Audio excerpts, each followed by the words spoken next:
Over the past several days, 3 females have been found dead. Looks like someone's going after these girls. Then they have to know to watch their backs. Streaming March 13th. You really want what happened to this woman that happened to you? Exactly why I need to keep going on this. Starring Emmy Award winner Amanda Seyfried. I'm worried about what you're gonna find. So am I. Long Bright River. A limited series. Streaming March 13th. Only on Peacock.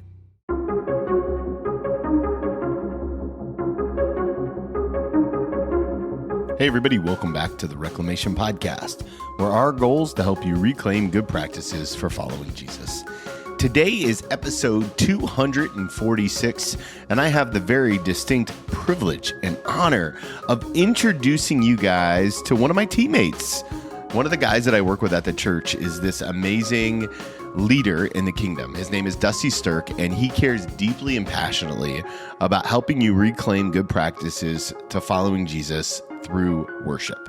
He's got a brand new ministry called Kingdom Calibrate, and what he's doing for the kingdom, I think, is exactly what we need.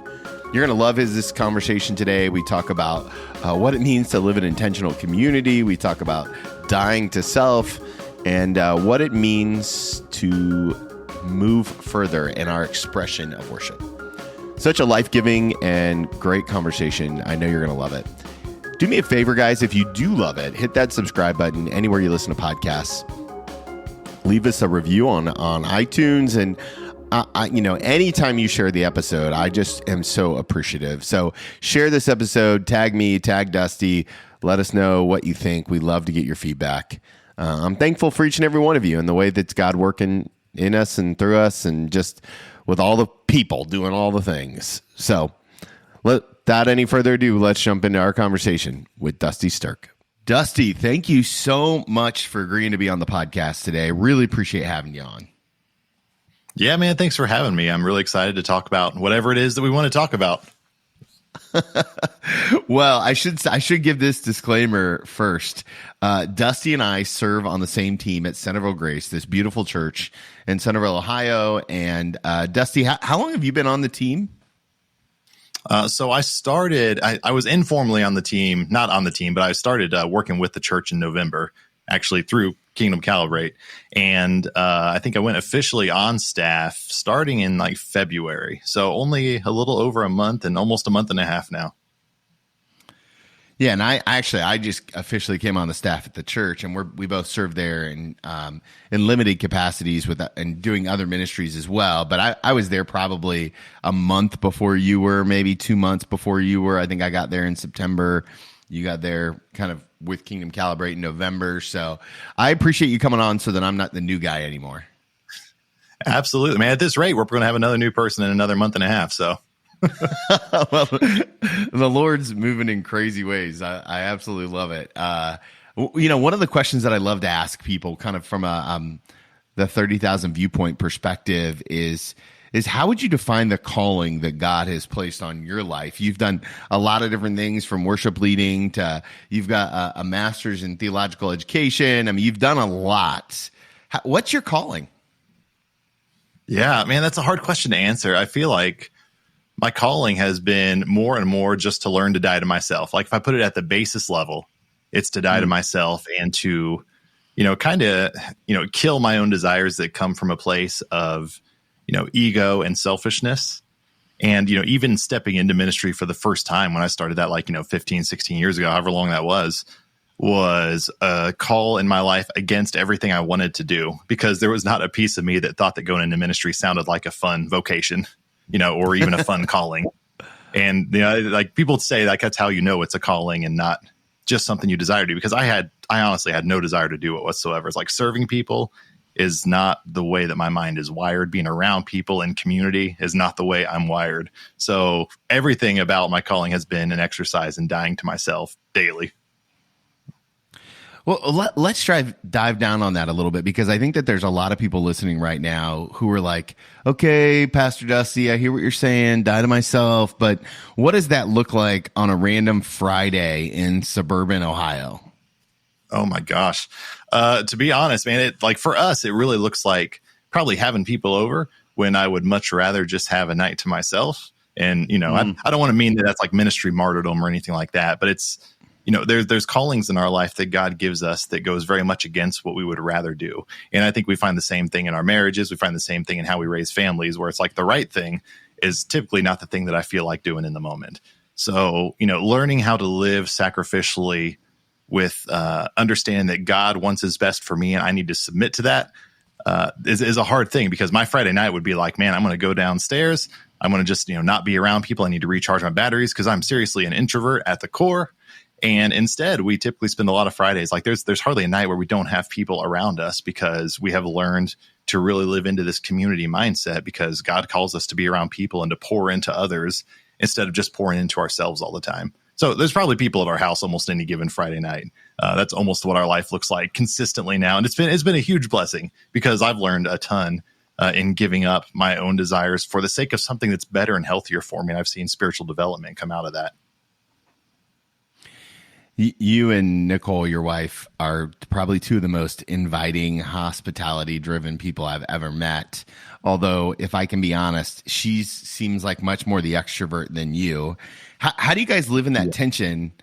What's the right way to think about, marriage as, that ministry, that 100% ministry? We're both going to go all in, but obviously you guys have way different skill sets. Yeah, we do. And it's fun. We're real into the Enneagram, and we actually teach Enneagram workshops here around Dayton occasionally. And when we got into it, we realized something that was kind of terrifying. There was a guy who is a Franciscan. I don't know if he's still a Franciscan priest or whatever he is at this point, but he's also a professor, Richard Rohr. And he, wrote all this curriculum on the Enneagram, and he has just these deep insights. And when I found his, it wasn't even a podcast, it was a series of lectures that he was doing online that he posted on YouTube. And I'm listening to my number. I'm a 5, wing 4. My wife is a 2, wing 3. And, not to go too far into typecasting, because that's never a good thing. But we found out we're double opposites, which means we could not be more opposite in every which way. So the things that give me energy suck her energy, and vice versa. The things that give her energy absolutely, kill me deep down inside sometimes. So, it's a lot of sacrifice back and forth, where it's like, hey, we do have a night this week, and I'll say, hey, I need to find some balance. I need to recharge my batteries. I know we want to, your desire is to be around people and to bring some community around. And we just have those conversations really openly at this point. We've got a very open, communicative relationship where we can just be really honest. Like, hey, do we want to do this tonight, or do you need some time? It's like, hey, I need some time. And same thing with her. It's like, hey, do you want to have people over? I don't necessarily feel like it, but I'm ready. Let's go if you want that and you need that because you've been isolated for a while. So the conversations kind of start like that. Do you find that your kids tend to lean one way or the other when it comes to that? I mean, obviously you've raised your kids now in community since they were born. I would guess, right? I've known you for 6-7 months, but it seems like you said there's always people over there. Do your kids hey, why isn't anyone coming over tonight? Or who's coming over tonight? Is it how's that work? Yeah, well, I noticed Declan, our oldest, and he's 6.5, and he is constantly asking for people to come over. I think he is the best balance of the two of us, where our joke in our household is he got my mind and he got Nicole's social skills. And the two of those together is a dangerous game, because, he's intelligent. He's always trying to learn things. But at the same time, he constantly wants to be around people. It's like, oh, we created a literal monster. I don't know what to do with this, because it's overwhelming for both of us, because it's the perfect combination of the two of our superpowers combined. But he is always asking for people to come over. He always wants to be around his friends. And we've developed some really neat relationships, even within our own, little community here where we live. So there's typically always somebody over, or just kids randomly ringing the doorbell. That's a new phase of life for me. If for anybody that lives in the suburbs, is the kids coming up, ringing the doorbell. It's like, hey, is Declan here? Can he come out and play? It's like, okay, that's fine. Yeah. At this point, I almost tell them to stop ringing the doorbell and just come in. Just come in. We know that you're going to be here anyway. It's fine. It's whatever. It's good. Where did this deep sense of community, where was this born out of for you guys? I mean, what's kind of the origin story of the idea that community is such an important thing? Yeah, probably the best origin story was about 3 churches ago. We started leading a young adults small group. And, interestingly enough, like all the churches that we've served in, that I've served in, have all been in the Dayton area, which is its own fun, unique, weird story. But when we were there, we started developing this young adult small group, and we found really quickly that what that age group in particular was desperate for was community. They just wanted to be together. And, we kind of crafted the night where it's like, hey, every Sunday night we'll come over, we'll supply the food because everything is better with food. We'll do dinner together. And after that, we used to do like, movie nights. I think at the time, like, The Walking Dead was a big thing. So we'd like, hey, we're going to do Walking Dead night and we're going to hang out and talk about it. And then like we got to the point where kids wouldn't leave our house until like 2 or 3 o'clock in the morning. So very quickly it's like, hey, I'm older than you guys, so I'm going to go to bed. But by all means, lock the door on your way out. You can stay as long as you want. I don't care. I'm just not going to be down here with you at this point. So we kind of developed this sense of community, and we ended up with like 32 young adults just in that small group that was meeting in our house, which our house was way too small to host that many people every week. So it was chaos. It was crowded chaos. But we learned really quickly as we got to know them, like that's how we got to know people, was through that relational community. And that developed some really deep not just friendships, but kind of mentorships, because both of us really desire to pour into people. That's probably our most common core piece of community that we find value in, is the ability to pour into others and to kind of mentor. And we always want to find the people who are one stage of life behind us, so we can say, hey, we've gotten through this stage. It hasn't been too long. And let me help you, pull you through it, because you're dealing with a lot of things that we dealt with 10 years ago. If you were talking to somebody who was one stage behind you about developing intentional community, what are some of the steps that you would tell them? Like, hey, do this, don't do that, forget about that. What's kind of the breakdown? Yeah, I mean, we didn't do a whole lot with a lot of intention or plan in mind. We kind of just let it build organically and relationally. But the biggest thing right off the bat was just, man, be open and honest and transparent with people. The people, around you really want to know your struggles, and they don't want to know the stuff that you pretend not to struggle with. And that right there builds relational credibility, and also builds, spiritual formation relationships.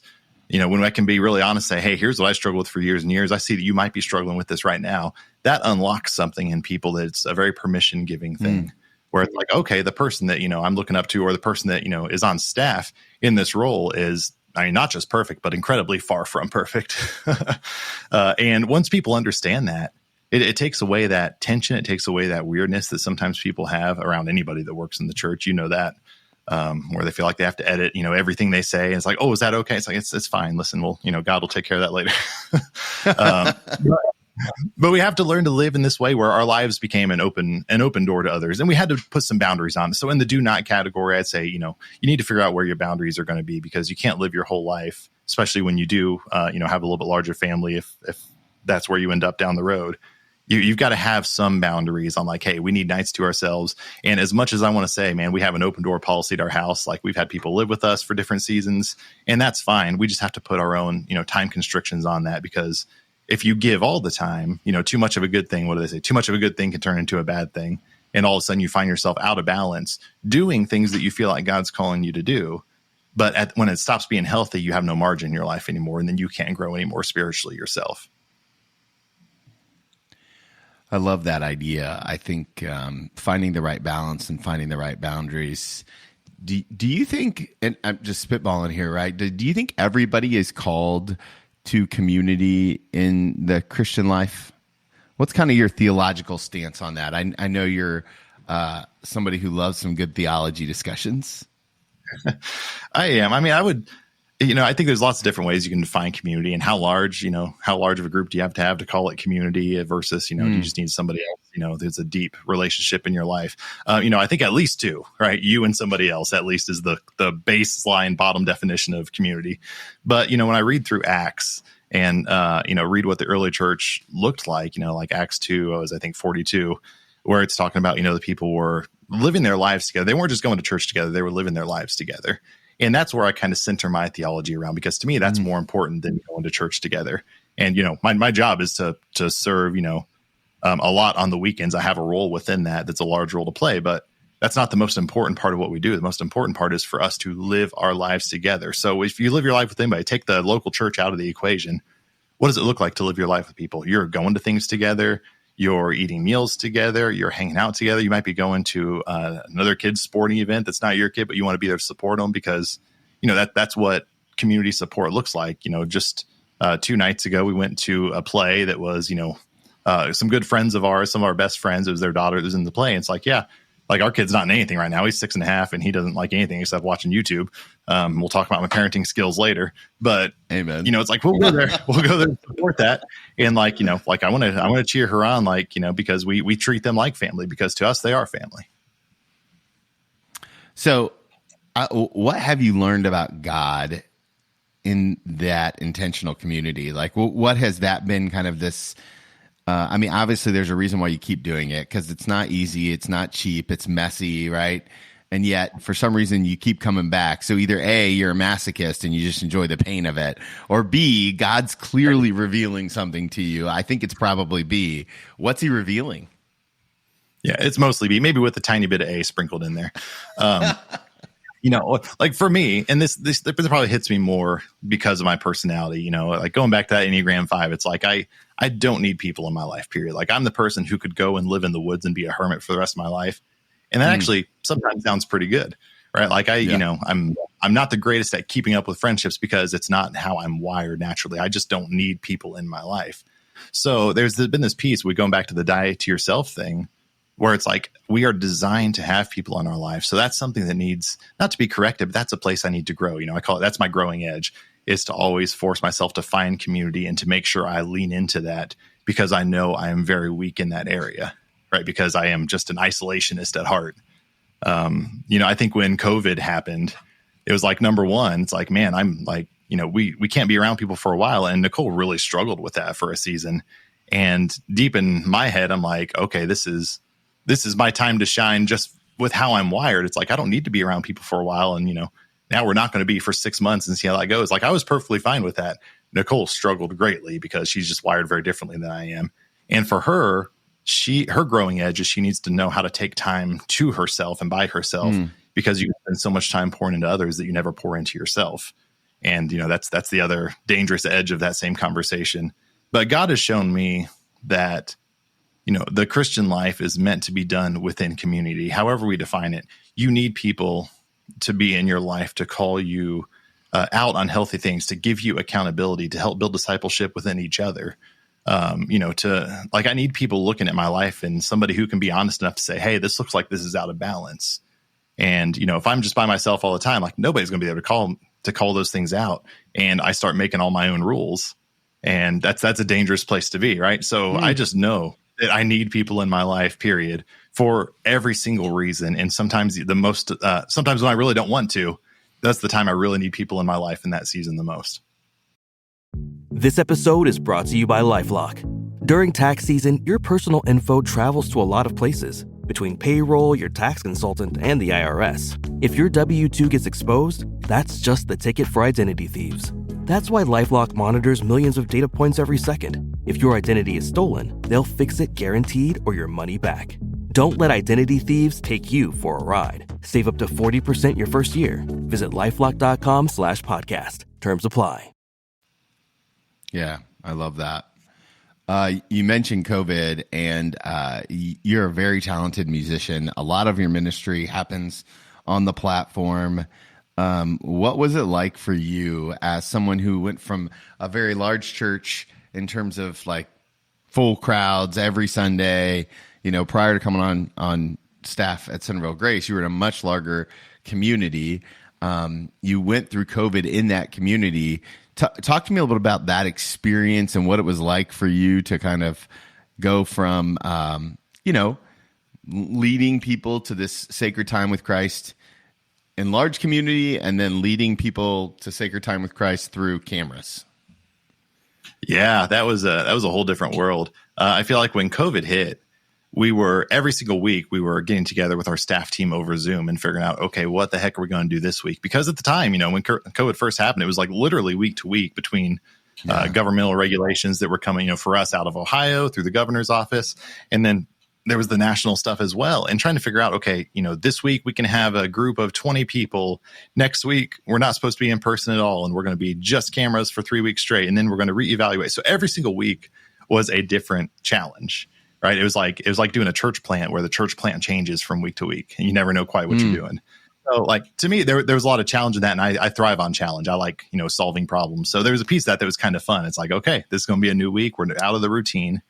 That's my time to thrive. But leading worship over the internet, like we were in calls just like this, and I'm trying to plug my guitar in, and we had everybody in the church kind of logged into this giant Zoom call, and it's like, all right, we're going to try like having a camera at somebody's house over here. And then, I've got somebody else calling me on my phone. It's like, hey, we're going to go to you at your house here in a little bit. And it was a giant disaster, but it was super fun. But the concept of leading worship to a computer screen was really strange, because it really feels like it's just you and God in that moment. You don't have any, even the energy of people singing back to you. And like, there's something different when you gather as a group, when everybody's in the same room. The feeling shifts, right? The mood changes a little bit, because there's this just communal energy, and we all feel like we're part of the same team doing the same thing in the same space. And, spaces have a high theological value for me of just being in the same place at the same time. So it was a very almost intimate, but with a lot of viewership at the same time, which is just, I don't know how to describe it. It was just a really weird feeling. It's like, for me, it felt very intimate, but knowing that a lot of people are kind of tuning in on their computers, and it's like, all right, everybody's kind of worshiping at their house, and we're still going to try to build community out of it, but it's a very different version of community. And I remember the churches that, the pastor would go up on the platform, and they would just have a giant wall of Zoom faces. That was like the virtual, virtual congregation. And that's what it felt like for a long time. But, it gave me a lot of intentional time to really think through why I do what I do. And, the question always is, man, when times get tough, are you still going to be compelled to, do ministry? And in that season, it was like, okay, yeah, I think we can do this. It's going to be challenging, but we want to press forward. And eventually things may go back to normal. Maybe they don't go back to normal, but it was kind of this purifying experience in terms of intent. Hey guys, just pausing this conversation with Dusty to remind you that the Reclamation Podcast is part of the Spirit and Truth Podcast Network. This network has so many incredible shows on it, like the Firebrand Podcast, the Spirit and Truth Podcast, and the Podakesis Podcast, plus some new ones coming later in 2023. To make sure that you follow all of our podcasts, go to spiritandtruth.life, spiritandtruth.life, and get connected today. Yeah, I'm interested to get your opinion if we can even zoom out a little further, because the work that you do with Kingdom Calibrate, you walk alongside worship leaders, pastors, congregations. You're very well connected with a lot of people who are in vocational ministry. What have you noticed the fallout of COVID being? I mean, obviously everyone knows about the pastoral burnout, but like aside from that, what have you noticed shifting and changing in the I'm going to say the Sunday morning landscape because of COVID? Yeah, it's a double-edged sword, because on one side, you're right, you did have a lot of burnout. You had a lot of people that quit ministry because once it got really difficult, it's like, man, this is not worth it, and I'm going to go do something normal. It doesn't require all of my emotional, all my emotional sacrifice here. This is painful. A lot of churches got smaller after COVID. Now, not every church. I think our church at the time actually started growing when we could gather back together, and grew through that whole time. But that was a little bit of an anomaly, and I'm still not quite sure why that happened. But I think for most churches, like, hey, we came back together, and we've got maybe 50%, maybe 60% of our congregation here. And the purifying edge to that was that there are a lot of people that attend church that just attend church. And those are probably, the first group of people that I think we saw kind of disappear, or people that said, hey, I can find, I can watch a sermon in any church online here at my house. I can watch the best preacher. I can watch the best worship teams with these, giant mega churches. They have great broadcasts. Sure. And like, what do I need the local church for at this point? So that was kind of the first challenge, I think, for the local church to be positioned in a way that says, hey, it's still valuable for us to be together, because the reality is, even before COVID, you still had access to all that stuff. But, a lot of people were just going to church to go to church. And when they didn't have to anymore and there was no guilt associated with it, it's like, hey, I don't need to go back, and probably there's not going to be a lot of people checking in on me. So this is my time to kind of sneak away. And, I don't know what the long-term ramifications of that are going to be. I always pray for anybody that kind of stepped away from a church during that time to rediscover the value of being an intentional community with people. And whether that's in a local church building, or whether that's, a house church, or even just a group of people that you get together with to do, maybe a Bible study and some worship, like either way, we need to learn the value of being together. And to me, that was a fortifying experience, because when we were able to come back together, it's like, oh, this is why we do what we do. This is a beautiful feeling to be able to be back in the same room, which is something you would absolutely take for granted before 2020, right? Yeah. I mean, it's not even something that would cross your mind. But it creates a challenge for the church going forward when we're really trying to propel the vision of what the local church is for and what the purpose of gathering together on a Saturday or Sunday actually is, with all of us in the same physical location. Yeah, this is a perfect time to transition to talk a little bit about this kind of God-sized dream that God has impressed upon you, that you affectionately call Kingdom Calibrate. So it feels like Kingdom Calibrate is kind of your response to that. I'm wondering two things. One, where did the name come from? And two, what are your prayers and kind of your hopes and dreams that you feel like God is really pushing you on when it comes to this brand new expression of ministry for you? Yeah. So the name Kingdom Calibrate, my wife and I consider ourselves fairly, I don't know, we're like denominational orphans, I guess, is kind of what we always called ourselves, because, we've worked in a lot of different types of churches under different organizational structures. And I think, just going back through my history, it's like I've worked in, the Lutheran church. I've worked to some degree in the Catholic church, helping out with musical things. We've worked in the Presbyterian church, worked in the Nazarene church and the Baptist church and, this Christian Missionary Alliance. And, we start going down the list, and it's like in every one of these churches, we found people that were really tied into that particular denomination. But, we were never really there. We were always kind of, migrating from one to the other.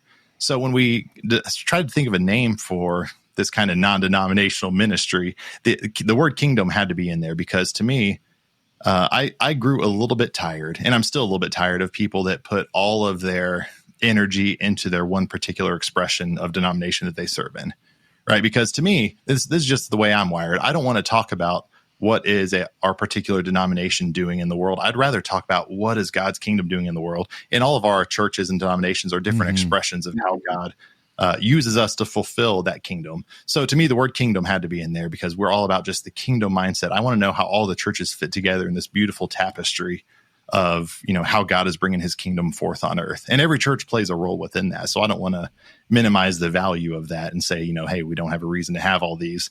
I just want to make sure that the priority is on the right piece. And to me, the priority is the kingdom. Our churches are expressions of the kingdom, and we all have a different viewpoint. So, then Calibrate was just, it kind of comes from my idea of leadership, where I think that we've, maybe strayed a little bit. And this is kind of the dreamer in me that's looking back and saying, we've gone away from what we were kind of called to do. As I studied the life of Jesus, right? There was a really good book called Jesus on Leadership. And I don't remember the author off the top of my head, but as I was reading through that and just studying the life of Jesus and how he led his disciples and how he started this movement that changed the world, Jesus led by serving. He came to serve and not to be served.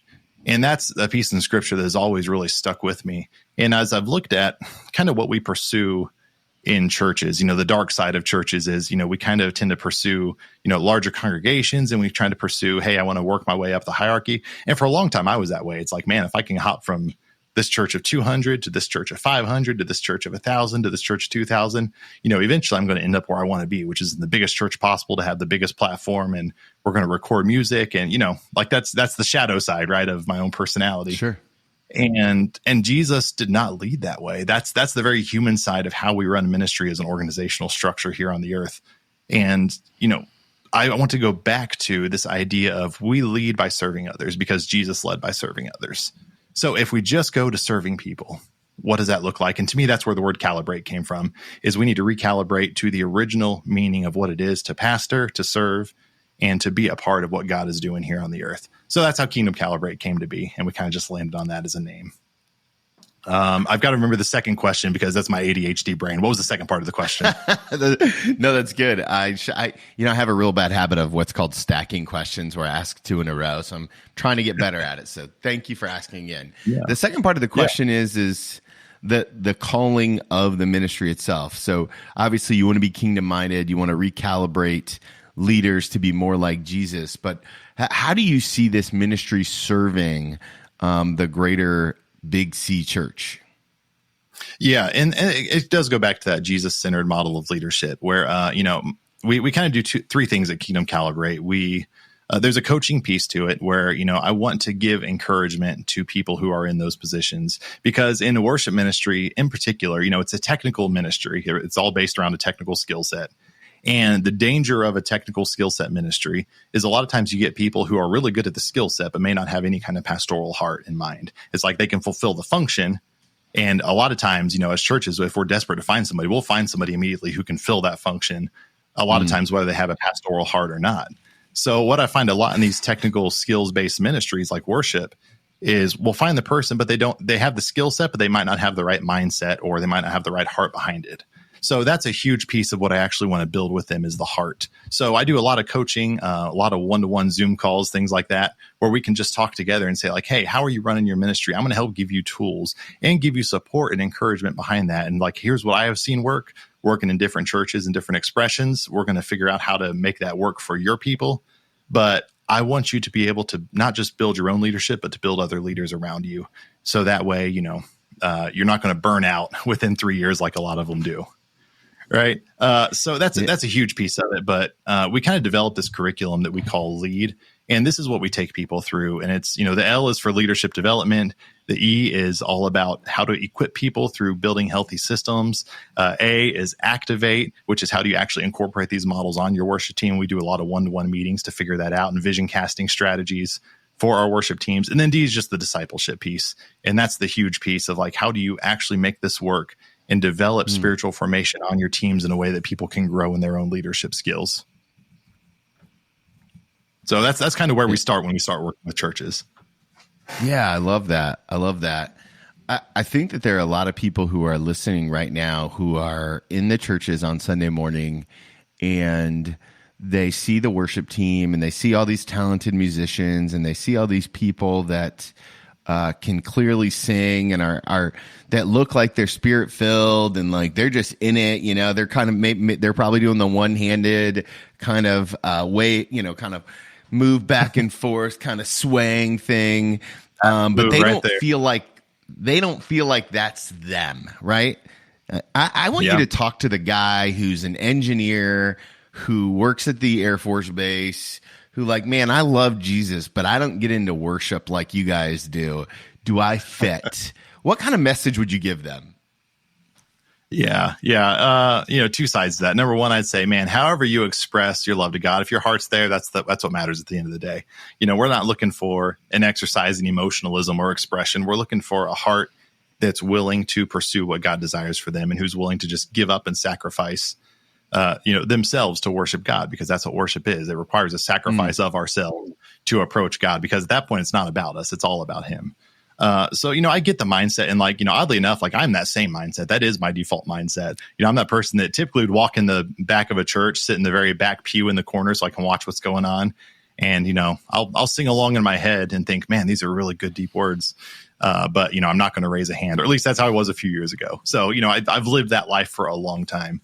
And as I've learned what worship is in a more holistic way, I really have stuck onto this idea of sacrifice. So what's it look like for me to actually sacrifice my own comfort to glorify God? And, as cliche as it is, and I know, people talk about, I think you even talked about in one of your messages, it's like, if we're willing to go all out at a football game, which, I get it, it's exciting. There's 100,000 people there. Sure. And, alcohol may or may not play a role in some people's excitement and how expressive they are. But like, how willing are we to come to God and give God absolutely everything we have, as opposed to just sit and observe? Because that's the piece. It's like, what does it look like for you to engage? And for you, engagement might just be standing there in a stoic way, but really engaging, your mind on the lyrics that are being sung.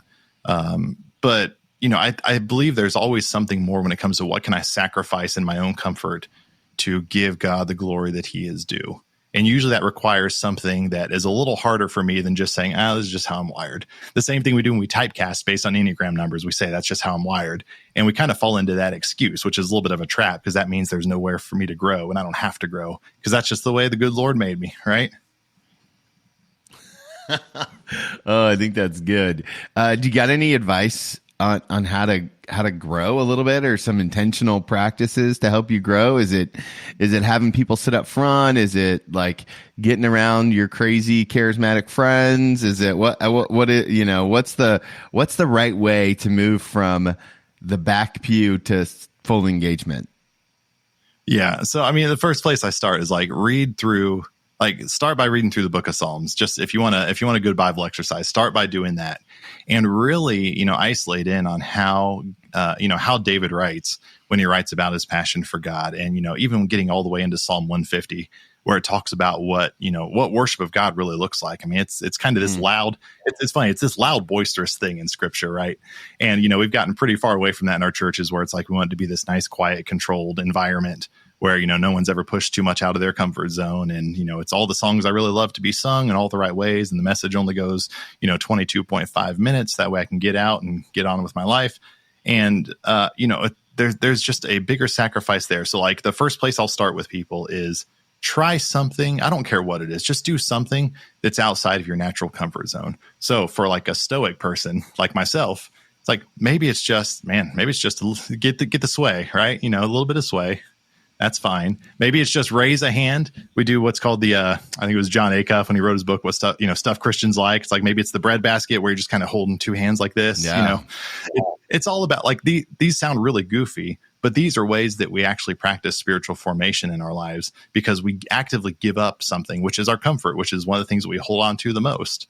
We give those things up. And I believe when we give things up, doesn't matter what it is, it's all about the posture of sacrificing and giving up. And then I believe God can use that to help us fully engage. Not everybody's going to be charismatic. I'm still not charismatic. If I jump into a worship circle and, I'm still probably one of the most stoic people in there, even though that's my job on Sunday mornings. And I've had to learn how to, become a little more expressive in that way. So, because I want to model that to our congregations and let them know, hey, it's okay. Even for me, a stoic introvert like myself. But there's value in that.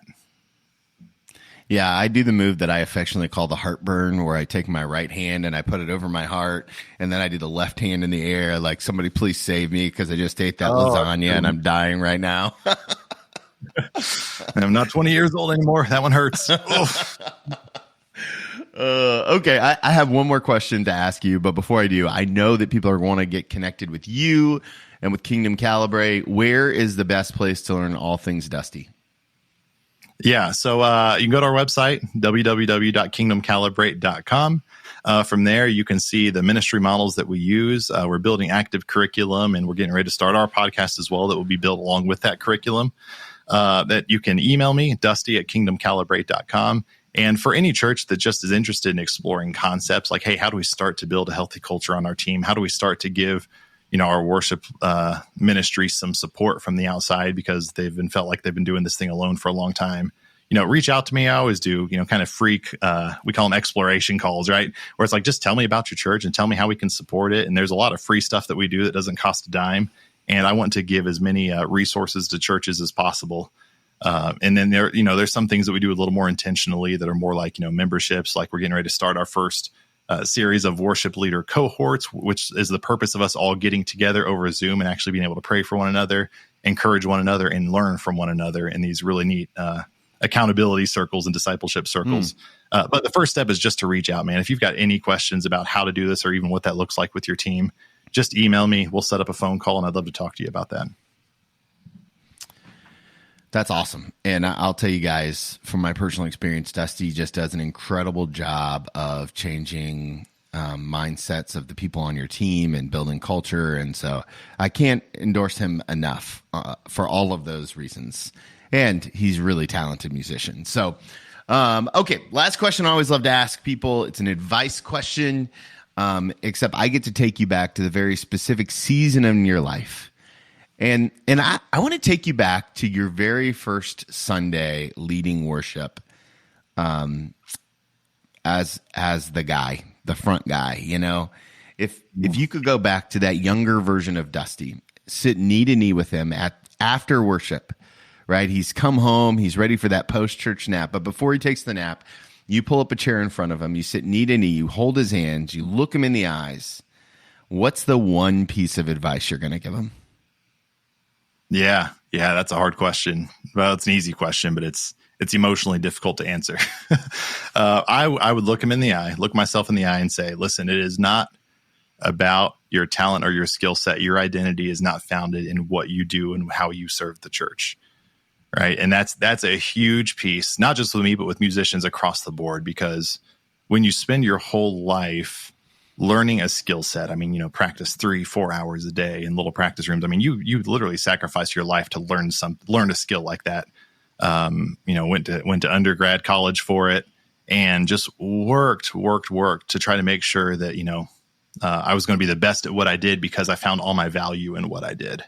That translated to the church as well, where it's like, I have to be the best worship leader, the most expressive, I literally poured my entire identity into my talent. And that was a dangerous place to be, because, number one, I never had to grow my heart, because it was all about, as long as I do my job really well and better than anybody else, number one, I'm going to have job security. Nobody else can take my job. Number two, like that's how I'm going to make a name for myself. And early on in ministry, I'd say it was much more about making a name for myself than it ever was about making a name for Jesus. And I think so many of us fall into that trap.